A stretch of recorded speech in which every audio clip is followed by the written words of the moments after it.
Okay, hello everyone. Welcome to Apache Flink virtual conference and welcome to our talk.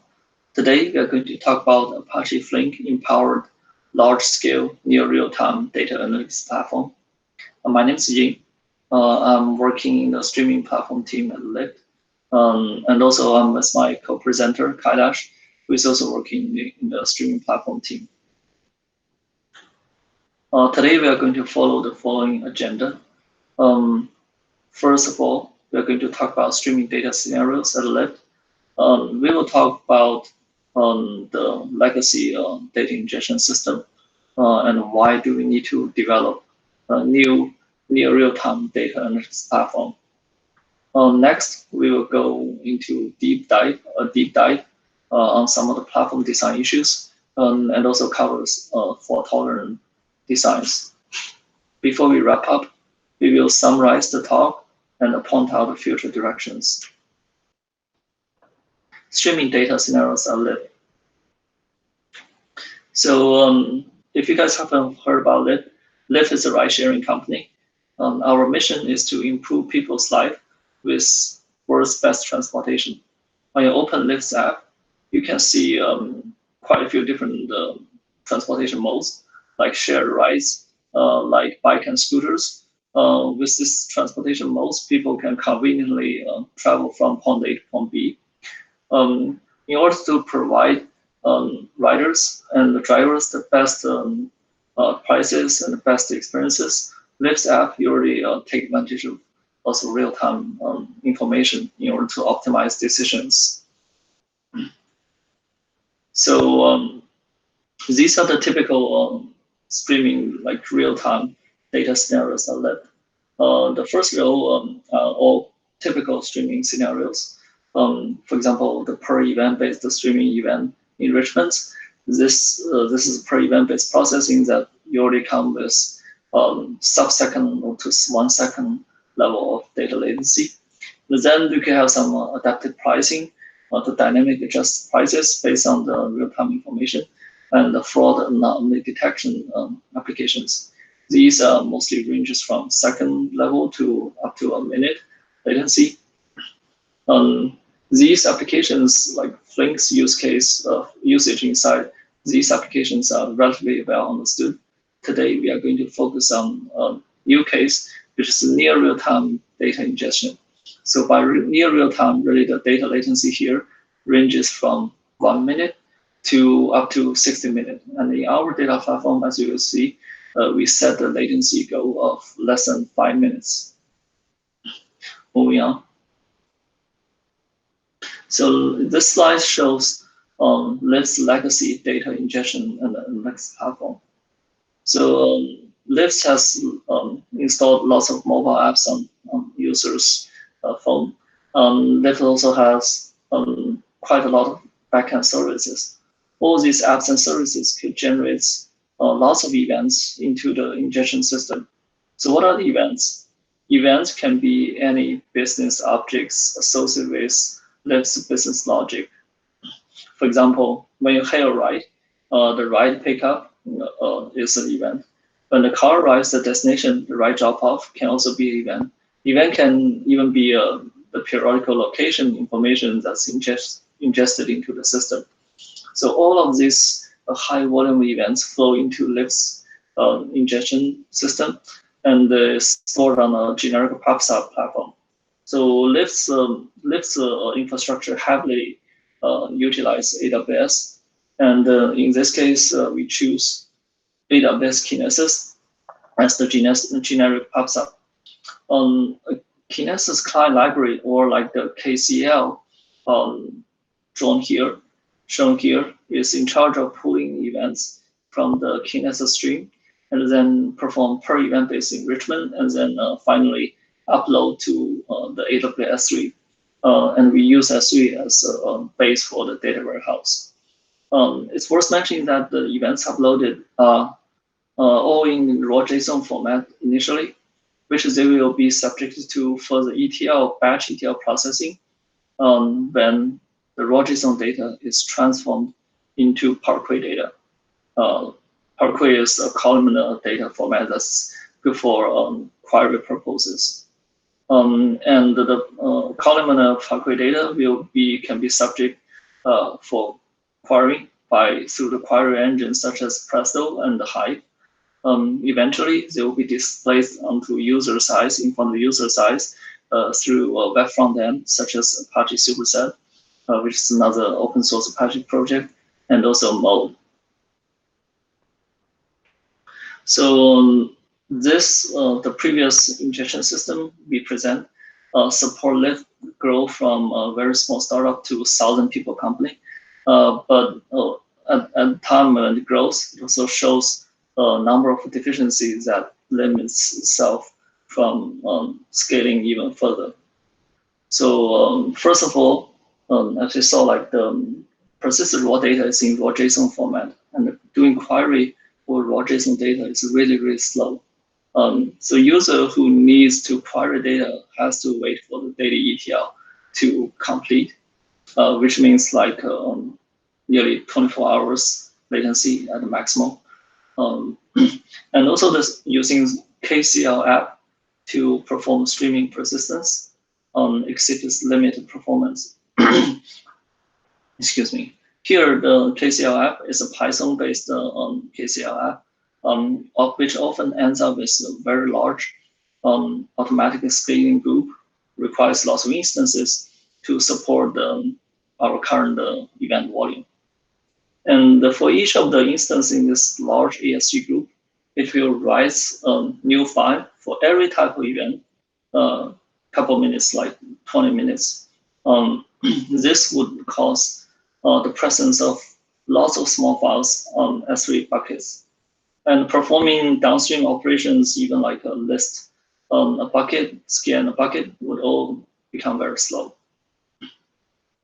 After the initial ETL process, there are further downstream ETL process. For example, dashboard showing these ETL forms like a multi-stage process.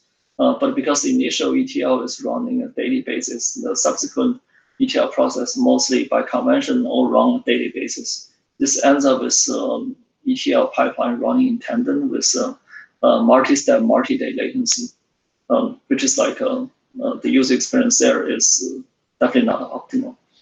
Lastly, even though the events are defined in the structured ideal format, in the protobuf format, the legacy platform flattens events into a flattened in a flattened format. So in other words, it offers limited support for nested data. So knowing this limitation, now we look at the architecture of the new near real-time data analytics platform. So this slide actually shows the graph of the new platform architecture.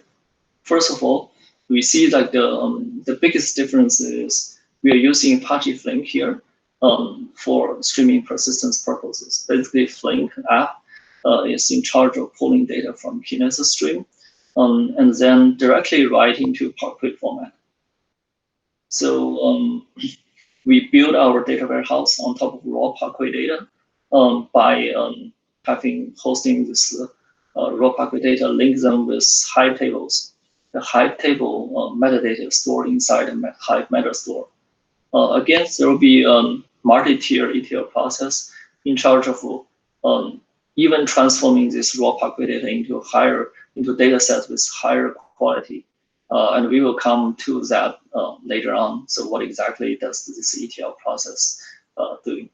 And the ETL process is scheduled using Apache Airflow. Again, like this is an open source workflow engine.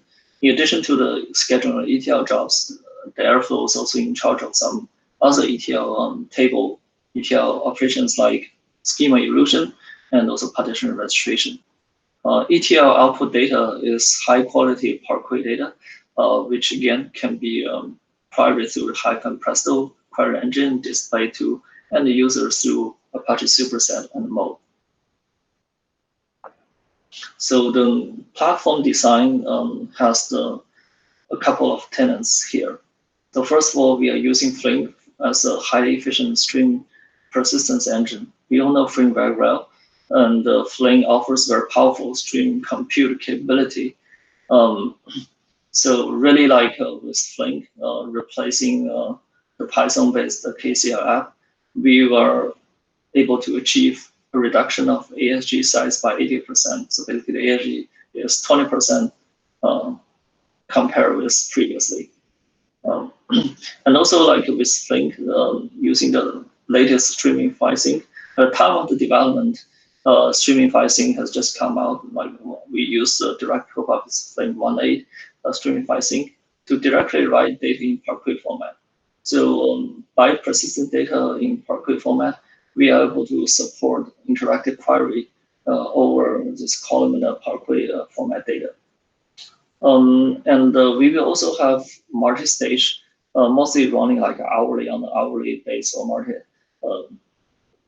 a few hours based ETL process for even better query experience and data quality.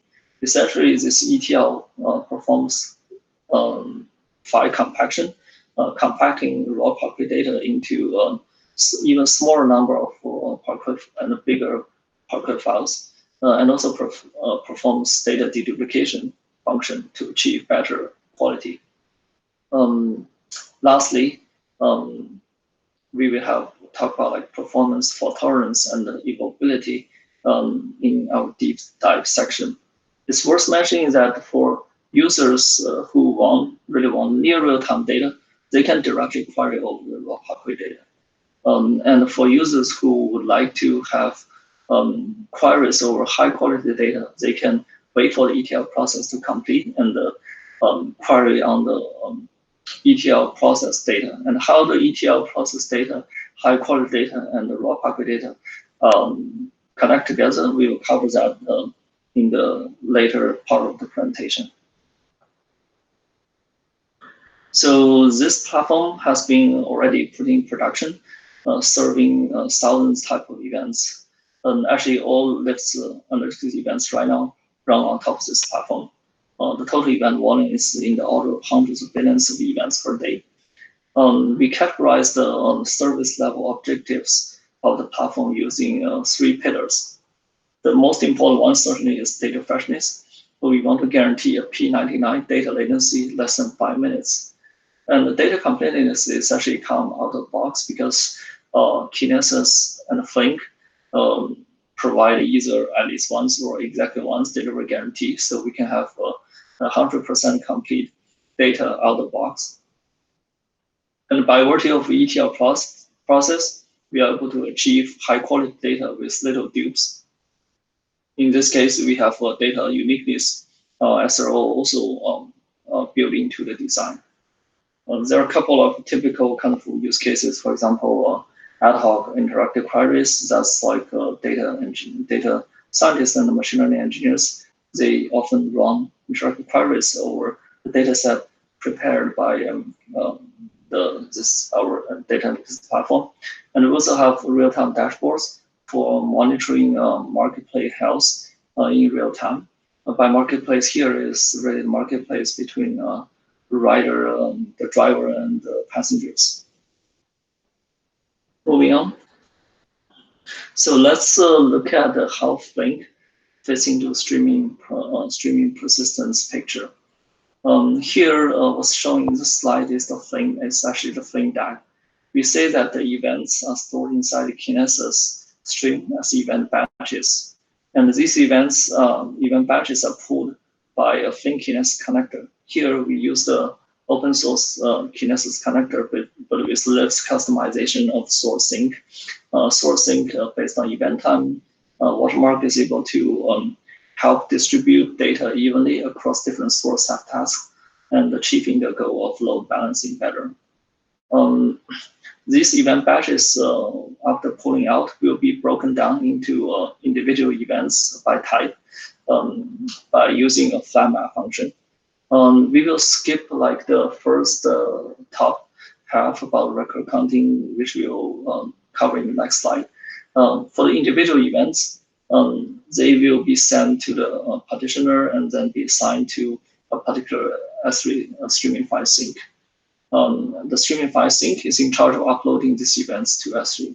So how does the streaming file sync works? It actually internally, it actually aggregates events into micro batches and continuously upload these micro batches to S3. It takes advantage of the S3 multi-part upload API, perform the upload operation. At the time of checkpoint, the streaming file sync actually rolls the file, generates a complete part file, and then commit the upload. So there's a coupling between committing the multi-part upload and the checkpoint. So because of this tight coupling, we set our checkpoint interval to 3 minutes. In other words, when the data ends up Flink the job, it will take up to 3 minutes for it to wait until checkpoint happens, which means it will be available on S3. So this gives like roughly like a maximum 3 minutes latency for the data, for the event data. And combined with some latency happens on the upstream pipeline, we can easily achieve P99 of 5 minutes latency. So again, for this design, could still experience the too many small files problem we mentioned before. But why is that? Because for every 3 minutes, each sync subtask for every type of event would generate a new file. So because the Flink job is running with parallelism, sync parallelism of hundreds, and we have like lots of type of events, like thousands or tens of thousands type of events, the total number of files generated could be very large over time. So to overcome this issue, we actually adopt the design which do event tagging and partitioning by assigning events to a subset of sync subtasks. Basically here, we are doing first doing some event volume counting by counting the event volume in the local record counter. And the local event volume is broadcasted to exchange through subtasks and then achieve aggregate event volume. So basically you have a global view of the event volume. By event volume here, it just means percentage of event bytes for each type of event. And the event, the global event volume information is then broadcasted to a tagging function through a broadcast function. The tagging function then, when seeing a particular type of events, will assign it based on the partitioning algorithm to the streaming file sync subtask. The assignment follows a very simple example. Basically, for a particular type of event, number of subtasks will be assigned to is equal to the event weight times the sync parallelism. Event weight here is just the event volume in terms of percentage. So you can imagine for a very low volume event, it will be assigned to only like 1 or 2 subtasks. Hence, it wouldn't appear all of the subtasks.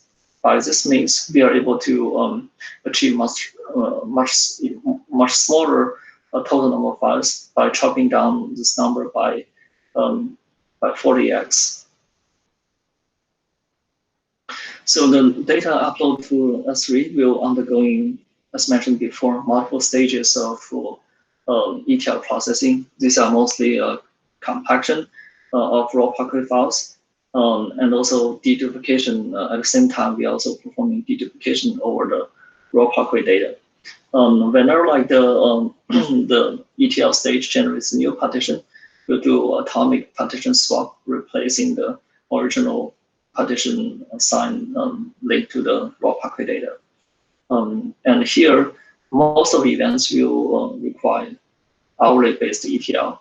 But some of the events, if you want to do long scanning across a very long amount of time, maybe we will perform daily-based ETL as well. We will use some heuristic to determine which events needs a daily partition, daily ETL, which event does not. Okay, so we talked about some of the platform, high-level platform design. Right now, we'll deep dive on some of the topics in platform design and also talk about fault tolerance. So first of all, we can talk about Flink and we can talk about ETL. So how does Flink and the ETL operation stitch together to operate in tandem? So here we say it's based on the mechanism called event time driven partition sensing. To understand that, we first look at at high level, what does the S3 partition scheme we use. It is a very common partition scheme where events of the same type are sent to the same S3 prefix. Here we see the raw events and followed by entropy for performance reason, and then followed by the exact event name.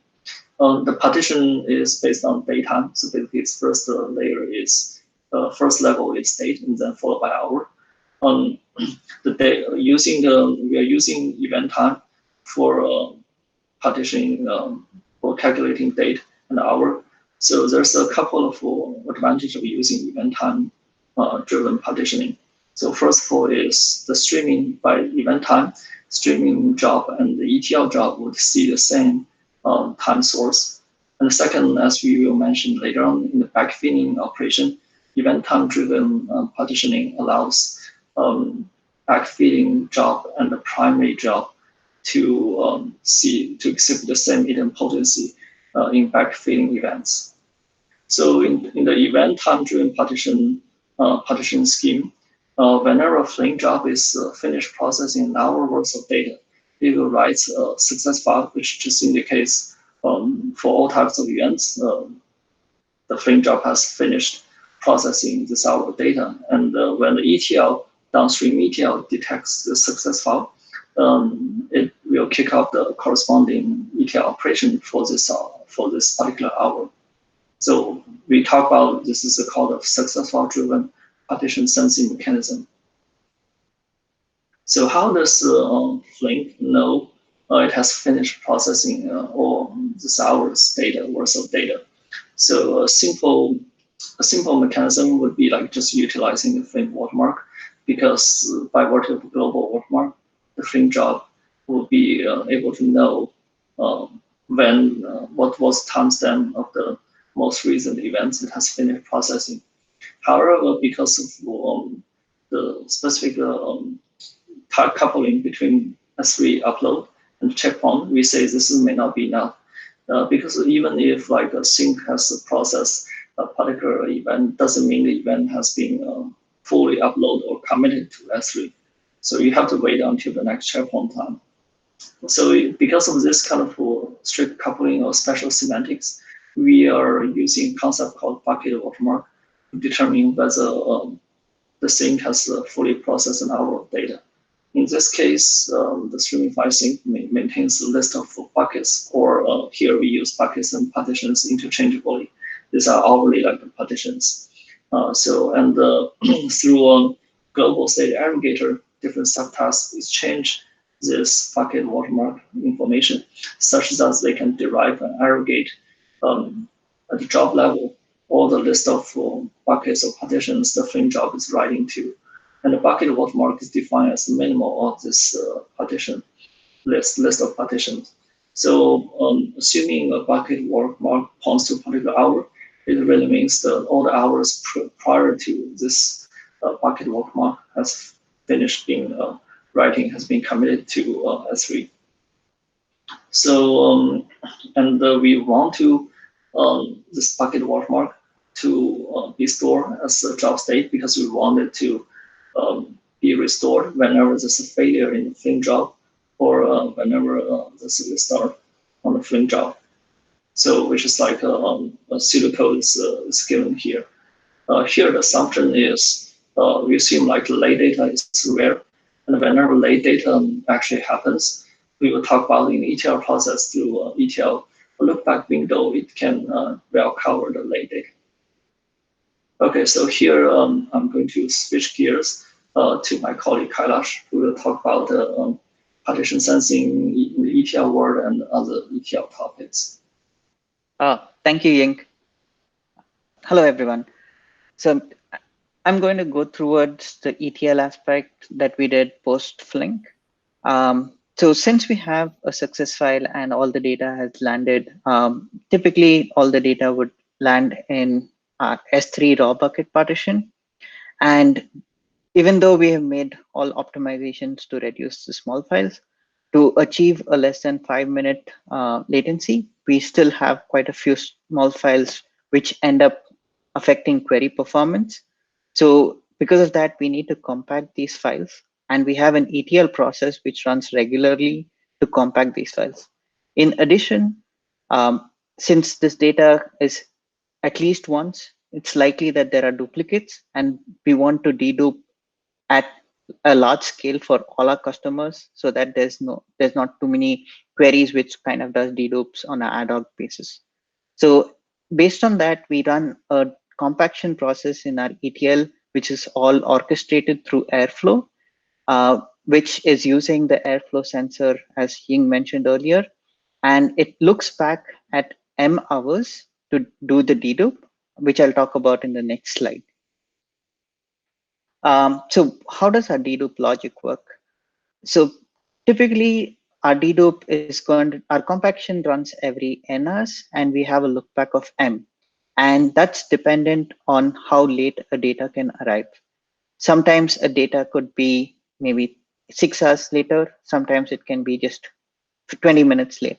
So most of our event types, not all of them have the same kind of lateness characteristic.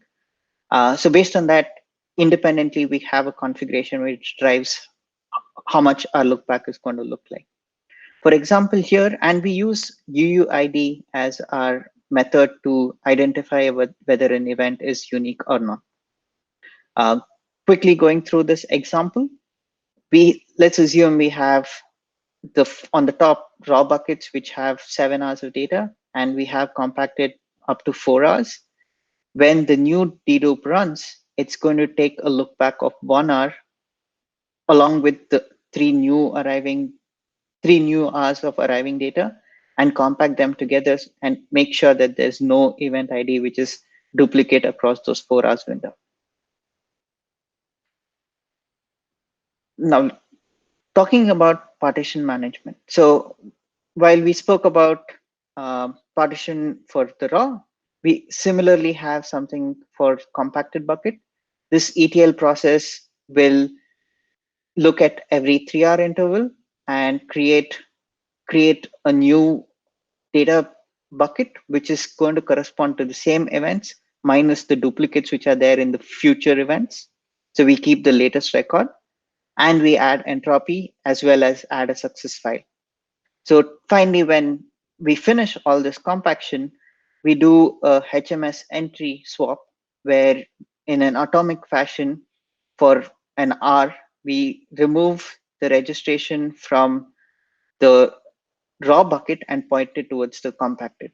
So it's going to be an atomic swap where we do an update of an entry in Hive Metastore, which is an RDS database. And along with this, we continuously do partition registration to make sure that as we're moving forward, as we are generating more data, we are orchestrating our new partitions ahead of time so that as soon as data lands, it's available for querying.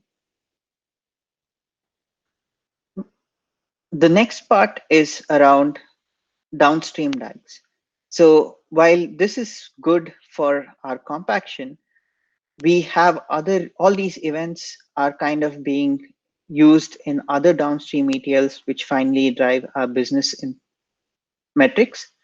And for that, we need to make sure that we can do sensor-based things. Traditionally, at Lyft, we have had sometimes where we have had two DAGs, and the way in which they synchronize the two DAGs such that data from one is available for the next DAG is one through airflow sensors on task sensors, or two by maintaining state outside. We're trying to consolidate and make it all success file driven. And we built an airflow sensor which looks at all these success file and which can be reused across our entire pipeline. So what does the success file do? What does the sensor do? The sensor takes in date and time and determines whether a particular partition has a success file or not. It uses, since most of our data is in S3, it uses S3 APIs. Along with that, since our dedupe guarantees are only available after compaction, we also have an option to make sure that we're checking only for compacted partitions and not for all the raw partitions, so that other downstream DAG, if they need to trigger based on post deduped, they can use this. Uh, uh, Another important thing at Lyft is there are times when we've had a bad deploy, or when we've had a problem with our infrastructure. There are times when we want to backfill the data, and it can go all the way back up to Kinesis, and we need to backfill it all the way down to our downstream ETL tables, which kind of power our executive dashboards. So for this, the date backfill for Flink is going to look like this. So how we've set it up is we have a single Uber jar for our primary job, which gets published to our artifactory. And we use the same binaries to power our backfilling job, as well as, and since we kind of configure different parameters, we use those configuration to set up different hour of start and hour of end to decide from where it needs to read the pointer, from where it needs to read from Kinesis till the endpoint. And most of it is idempotent in the sense we're using event time driven. So we are using time from the event to make sure it lands in the correct bucket. So irrespective of whether we play it 2 days from now or today, it will all land in the same bucket. On the ETL side, we use Airflow, which allows us to do idempotent ETL scheduling, as well as it allows us to replay some of our data again by resetting. We have, as we mentioned, for swaps, we do atomic compaction. So once we finish, we do an HMS operation, which is atomic and which can be reversed as well. Detection is a big thing. We need to make sure if there are by any chance, we end up having problems in partition gaps where some of the compacted has not run. We make sure that we have metrics which help us detect this early and go ahead and trigger backfills for us. As well as, since we do HMS operation, we can kind of point to the backfill data location instead of the actual data location, which was completed, to indicate that we need to look at the older data, and we don't have to, it's synthetic, and we don't have to, it's easier for us to just make pointer adjustments. So switching gears a little bit, I wanted to talk about the migration plans that we have, and what are the challenges that we faced. The biggest change that we had to do was everything in the past was always on a daily partition, and we had to move to an hourly partition. And to backfill historical data, the cost is too high.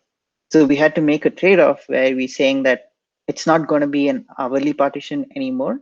That granularity of details for data which is old is not going to be an hourly cadence, but it's going to be more on a daily cadence. The schema is still going to look like daily/r, but daily and /HR00 is when all of the daily partitions will be stored.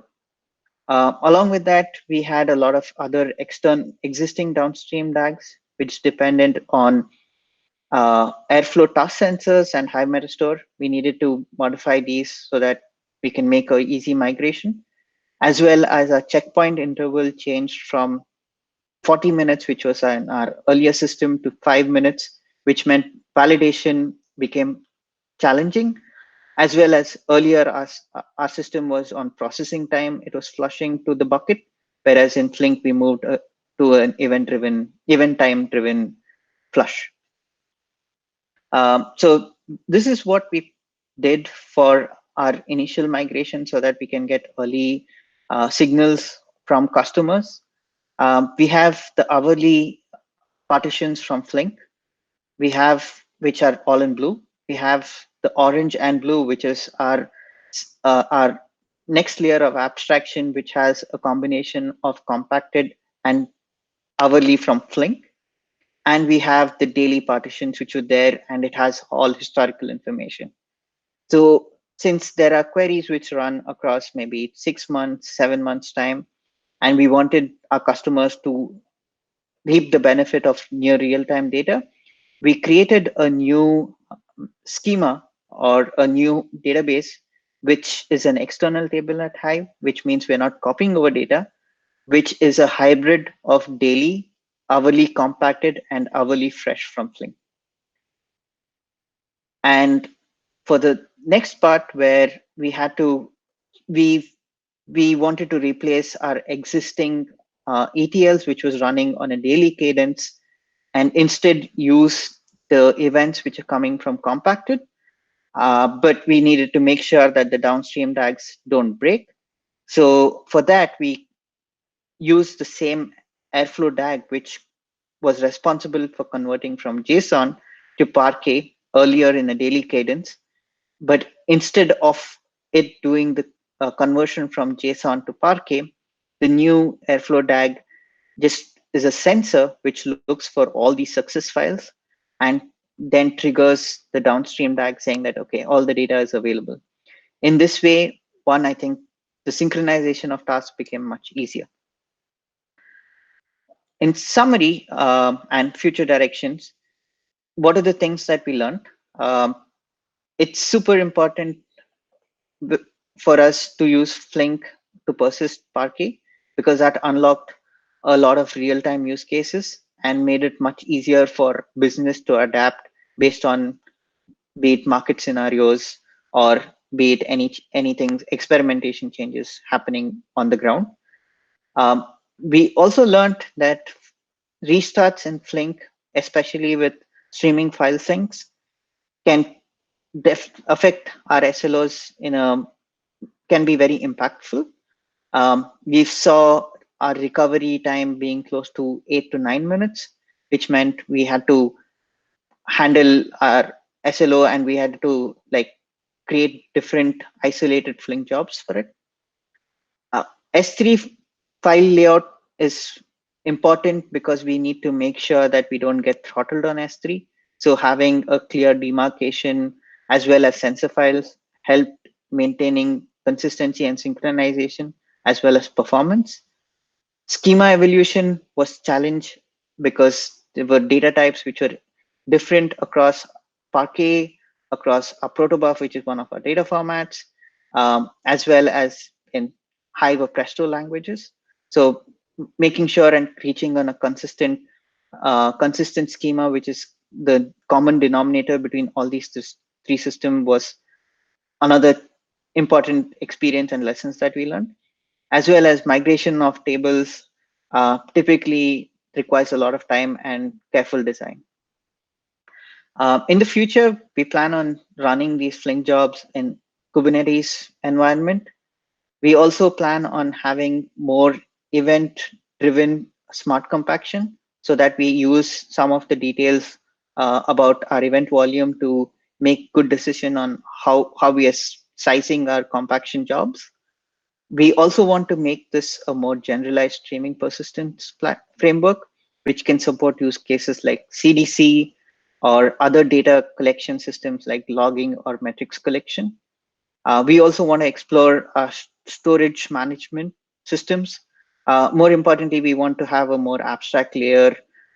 Something like Apache Iceberg or Apache Hudi would be a good addition to make sure in case we have to migrate, it provides some guarantees, which helps us solve a much larger use case.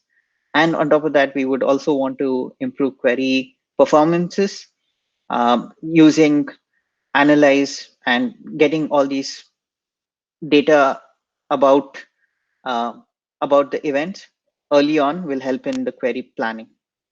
And this was not just a 2-member team, it was a much larger team. We would like to call out to everyone who contributed and helped make this project a success. And we are hiring, so please visit us. Thank you very much for your time.